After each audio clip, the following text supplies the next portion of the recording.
Good morning sir. Good morning student. Sir, education में GST जैसा system कैसे लाया जाए? बेटा बहुत बढ़िया क्वेश्चन है। देखिए कि जो जीएसटी जी है भारत में जो लागू हुई है 1 जुलाई 2017 से, ये आप मेट्रो का भी एग्जाम्पल ले सकते हैं।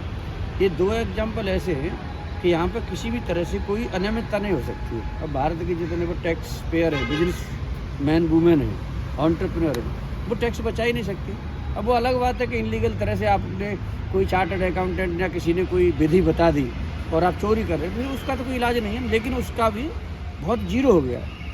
तो अगर ऐसा सिस्टम जो है, जो टेक्नोलॉजी बेस्ड अगर यूनिवर्सिटी सिस्टम में ला दिया जाए, कॉलेजेस में ला दिया जाए, एजुकेशन में ला दिया जाए।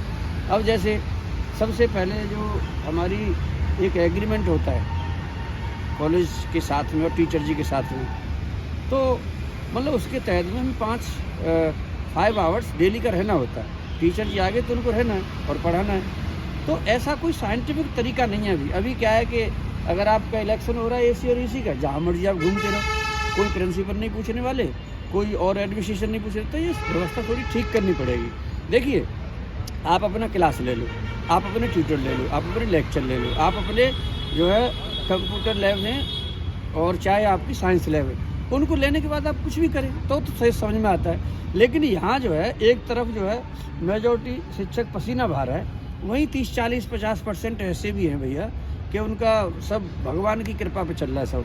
तो ये सुधार जो आप सोच रहे हैं, जो आपके मन में भी आ रहा है, अब जैसे आप स्टूडेंट्स हैं तो अब जीएसटी पढ़ना है, तो जीएसटी में सेक्शन 1 भी है, 2 भी है, 3 भी है, 4 भी है, 5 भी है, 6 भी है, 7 भी है। अब जैसे आप बात करेंगे कि सप्लाई है क्या, तो आप ये भी तो देखें ना कि व्हाट नॉट कॉन्स्टिट्यूट सप्लाई, मतलब दोनों तरह से पढ़ें। अब जैसे उसमें सेक्शन 7 है, अब सेक्शन 7 का V1 है, ठीक है, और सेक्शन 7(1) में उसमें small a, small b, small a और स्मॉल AA और स्मॉल b और स्मॉल c भी है।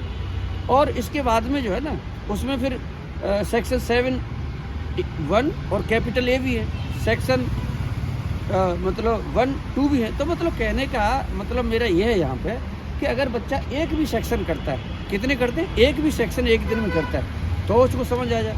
अब देखिए एक बड़ा विचित्र सी चीज़ है कि आप एडवांस में स्टूडेंट को आप अपना टीचिंग प्लान भी दे रहे हैं। अगर मान लो तुम किसी दिन किसी क्लास में नहीं आ पाए, तो ये आपकी मोरल ड्यूटी भी है भाई आपके एज ए स्टूडेंट कि आप उस चैप्टर को अपने घर पे करो और उसको अपने नोट्स बनाओ।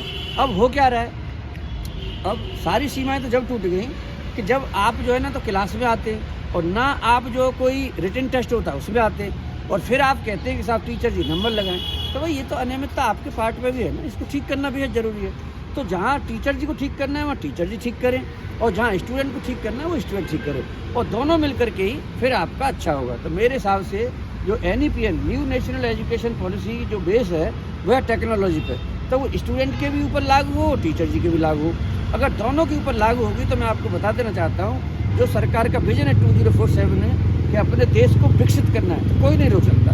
हमारे स्टूडेंट कोई कम नहीं है, आज भी इतने महान स्टूडेंट हैं कि भाई साहब आप दंग रह जाएंगे। लेकिन वहीं 50% अगर ऐसे तो 50% ऐसे ही बस एडमिशन ले लिया है, उनका मतलब ही नहीं सीरियसनेस से। तो ये सब चीज़ें सुधरने की आवश्यकता है, और ये टेक्नोलॉजी एक ऐसी है जो सुधार सकती है। Thank you sir.